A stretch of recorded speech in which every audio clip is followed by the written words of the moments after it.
Xabaringiz bor, mamlakatimiz bo'ylab o'tgan vaqt davomida kontrafaktsiz oy o'tkazildi. Uning doirasida respublika bo'ylab kontrafakt mahsulotlar savdosiga qarshi samarali kurashishda bojxona xizmati organlari ham faol ishtirok etdi.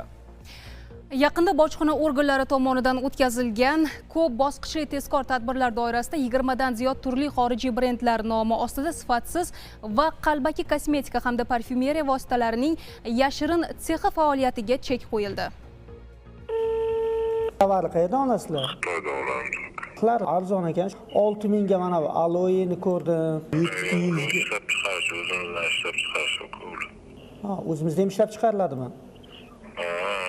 Buni sertifikatimi, sifatini tasdiqlaydigan hujjat bormi desa, shunaqa nimadir bormi hujjatlar? Bu kabi sifati kafolatlanmagan kosmetik vositalar qanday qilib savdoga kirib kelmoqda? Siz tasvirda xorijiy brendlar ostidagi kosmetika vositalarining shunchaki bo'sh qutisi, qadog'i, yorliqlari va himoya qoplamlarini ko'rib turibsiz. Bu mahsulotlar ortilgan yuk avtotransport vositasi kuni kecha bojxona qo'mitasining targetlash va xavflarni boshqarish boshqarmasi, Toshkent viloyati bojxona boshqarmasi tezkor tuzilmalari va yallama chegara bojxona posti xodimlari tomonidan o'tkazilgan tezkor tadbirda to'xtatib qolindi. Bojxona ko'rigi davomida yuk avtotransport vositasiga hujjatlarda qayd etilganidek kiyim ilgich, turli ehtiyot qismlar, xo'jalik mollari kabi 13 turdagi tovarlar emas, aksincha, hujjatlarda umuman qayd etilmagan 21 turdagi tovarlar, shu jumladan yuz uchun krem, losyon, yuz niqobi, ifor taratuvchi suyuqliklar, surma kabi kosmetik vositalarning idish va qutilari, ularni ishlab chiqarish va qadoqlashda foydalaniladigan turli xom ashyo, yorliq va himoya qatlamlari borligi aniqlandi. Ularning umumiy qiymati esa dastlabki hisob-kitoblarga ko'ra 3 milliard so'mdan oshmoqda.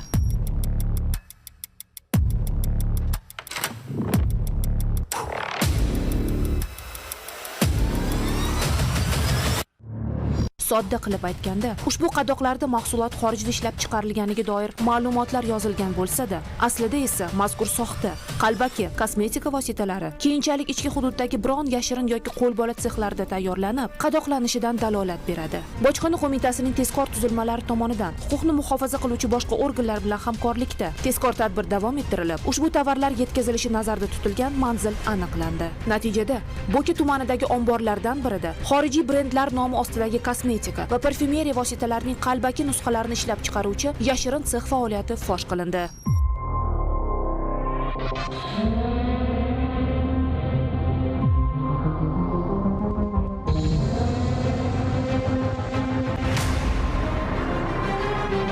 Sexda Yevropa mamlakatlari, Koreya, Birlashgan Arab Amirliklari, Xitoy kabi davlatlarning 20 dan ziyod turli mashhur brendlari nomi ostida ishlab chiqarilgan 280 ming donadan ortiq sifatsiz va qalbaki kosmetika va parfyumeriya vositalari hozirda vaqtincha saqlovga olingan bo'lib, ularning umumiy qiymati 10 milliard so'mdan oshmoqda. Shunday bemorlarga va aholiga maslahat bergan bo'lardimki, kosmetika vositalarini olib ishlatishdan oldin albatta sertifikatsiyadan o'tgan, qadog'i buzilmagan, tarkibi teri xususiyatlariga to'g'ri keladigan kosmetik vositalardan foydalanishni maslahat berardim. Yuqoridagi aniqlangan holatda bojxona xodimlari tomonidan shunchaki tovarlar to'xtatib qolindi emas, aksincha, minglab ayollarimizning go'zalligiga va salomatligiga yetishi muqarrar bo'lgan xavf-xatarning ham oldi olindi. Hozirda yuqoridagi holatlar yuzasidan bojxona organlari tomonidan tergovga qadar tekshiruv harakatlari olib borilmoqda.